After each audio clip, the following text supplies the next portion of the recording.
over 11,600 damage. And he still had hits to go. Hello everyone, welcome back to an episode of Wartales. I am Hastefest. Someone had asked if I could show Danger's build the next time I was online, so I said sure. This is our boy, level 16 Slayer. He has a base value of 48 dexterity. He's got a base value of 50 constitution. We didn't really put points into this. He has a 14 base on willpower, 44% base value on critical hit chance, and 16 base value movement.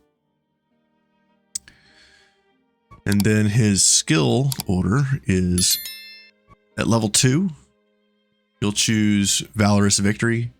If you're early game on this character, make sure you pick Valorous Duel. So late game, Valorous Victory, early game, Valorous Duel.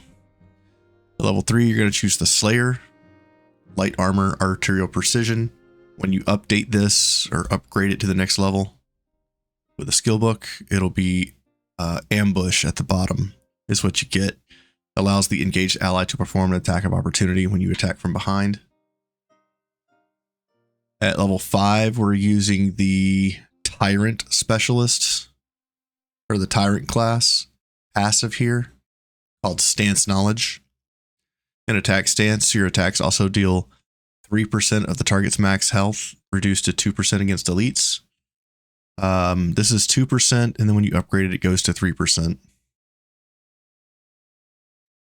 Level 8, we're also using Tyrant. If you don't have the Belerion DLC, you will not have access to Tyrant. If you don't have access to Tyrant, I would recommend using Focus so that you can add more debuffs with Arterial Precision. And upgrade Focus so that you get the first attack of each round applies all stance effects. So that is the alternative if you do not have the Belerion DLC. So Tyrant for both of these, unless you have the base game, in which case it would be Focus. And I prefer Stance Mastery here as well for the 10% increased damage. So level 8, you'll choose Brutal Frenzy, which will every 5 attacks executes a performs an attack of opportunity. When you upgrade this, it goes to 4 attacks for an attack of opportunity. At level 10, it doesn't matter if you choose Defensive Riposte or Unstoppable here. Either of these are fine. Level 10 doesn't really matter. I chose Defensive Riposte just to try it out. Typically, Unstoppable is better if you want to get to the boss of a group of enemies real fast. He'll just walk on in. It's not you're not hindered by enemy hitboxes and stuff like that. You can just walk right through people. Level 12, you'll always choose Thrashing on this character. Thrashing hits 10 times unless you're in attack stance, in which case it is 15 times. And level 15 is always going to be your master class. And for the weapons, Sipper Qatar is from the Belerion DLC and is the best in slot weapon because the attack stance attacks 1 additional time for each debuff applied to the target, a maximum of 5 hits. So this is the same thing as the Bandit's opportunistic burst weapon, only the opportunistic burst weapon requires you to go into defensive stance to get the attacks 1 time for each debuff applied to target. That is the only difference between the Sipper Qatar and the Bandit's Qatar. The Bandit's Qatar requires you to switch stances to defensive, and the Sipper Qatar allows you to just stay in attack stance the whole time. So that is the only difference.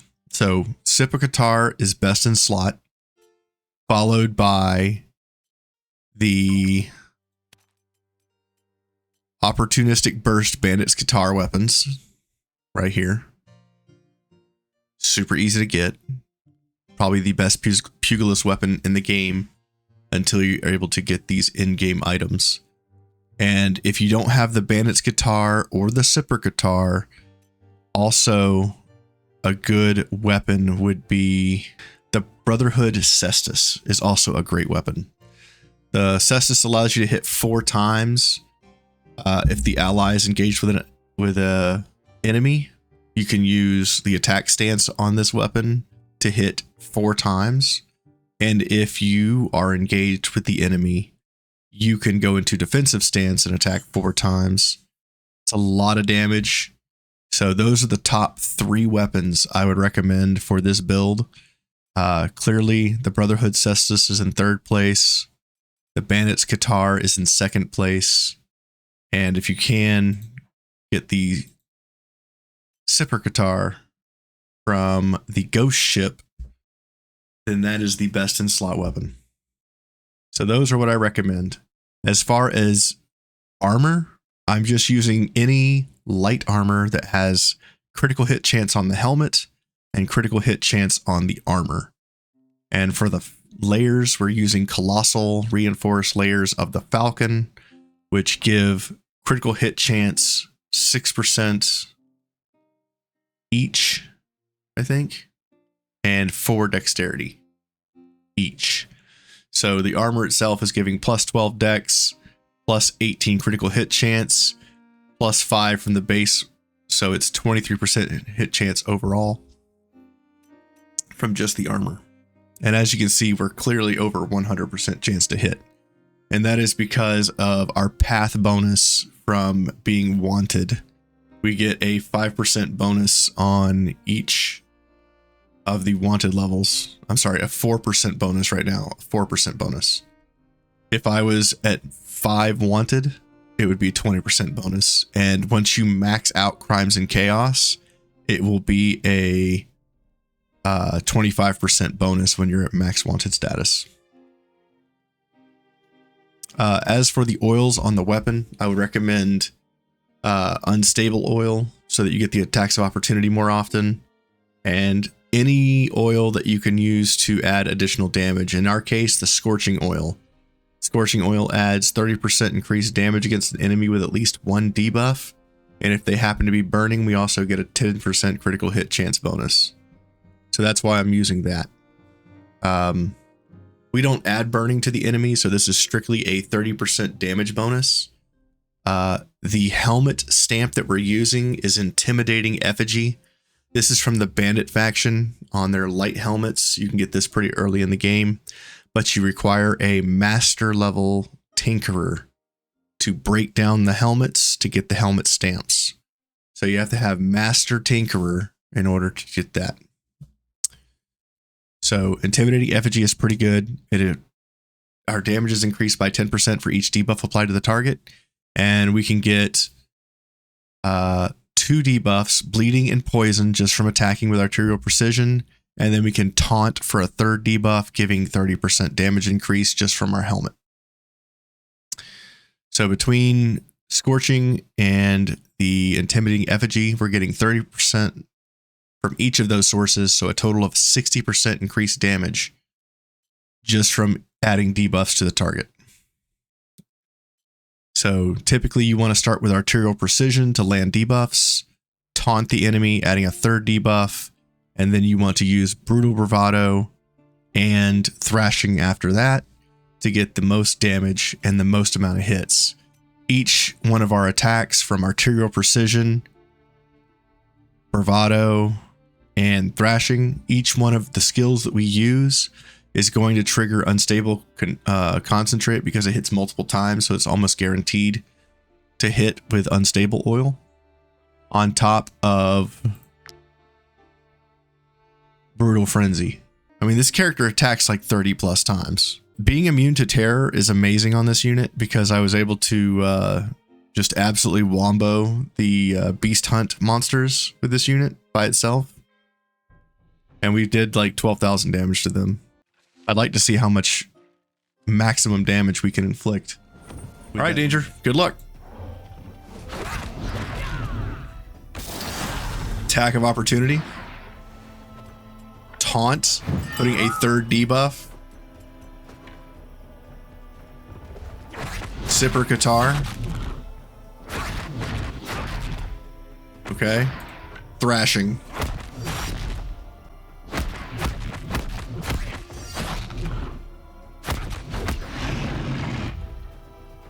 over 11,600 damage. And he still had hits to go. Whoa. The damage. The damage, bro. This unit is incredible. Danger, please kill him.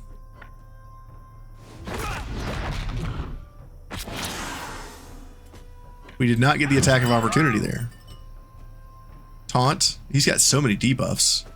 Punch him 5 times. That was more than 5, sir. Sir, it is more than 5. What are you doing? We still have thrashing. I guess wrath. Ugh. And then hit him 20 more times.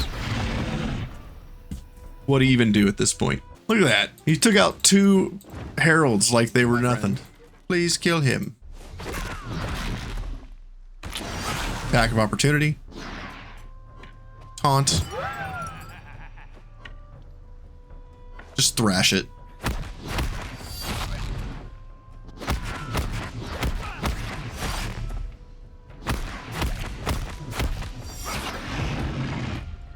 Didn't even get through all of the attacks in thrashing. Danger versus 15,482 life. First, we hit it. Oh, it's awake.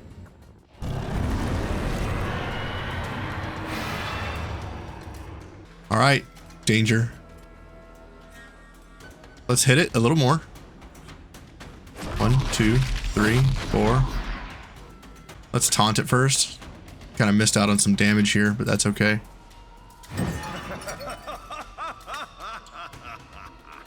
Go for it, bro. Oh, I can't do any more damage. No!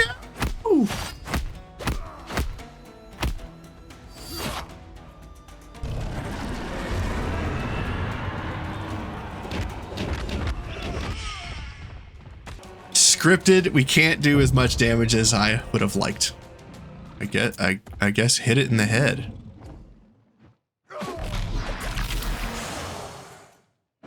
Taunt the head.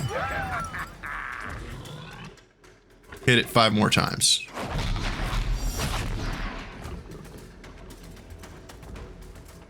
Thrashing.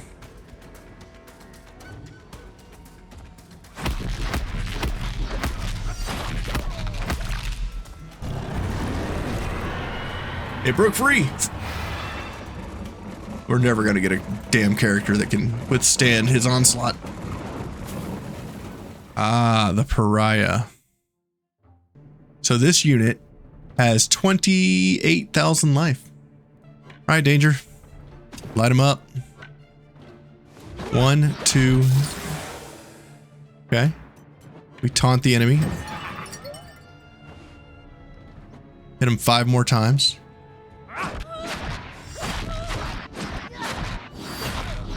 Or 7. And then thrash.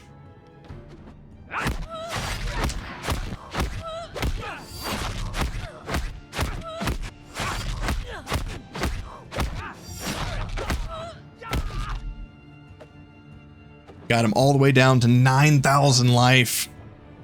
Holy cow. So that is Danger's maximum damage. And if we had more Valor points, we could Wrath and hit him 3 more times.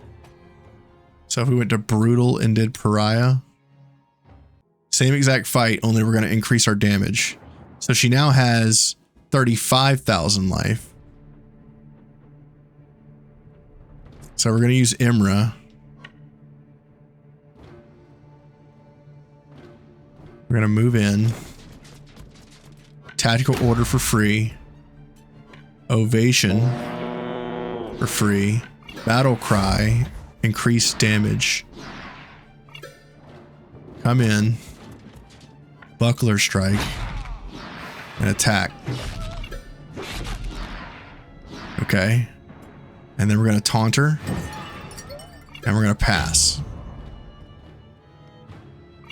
All right, so the enemy has 32,000 plus 2,400, so that's 35,000 life.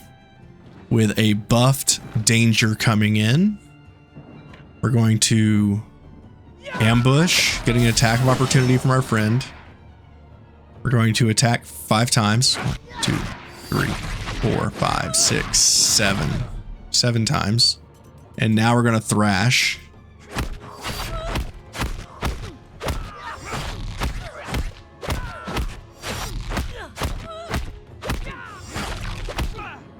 $19 hits. Plus Wrath. For another 2,000 damage. And we got him down to 10,900 life. That is an insane amount of damage. Move back.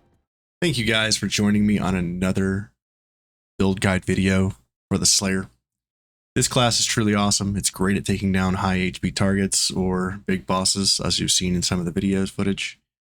I'll catch you guys in the future for more Wartales content, either for build guides or in my next run. Hope to see you there for some more Wartales.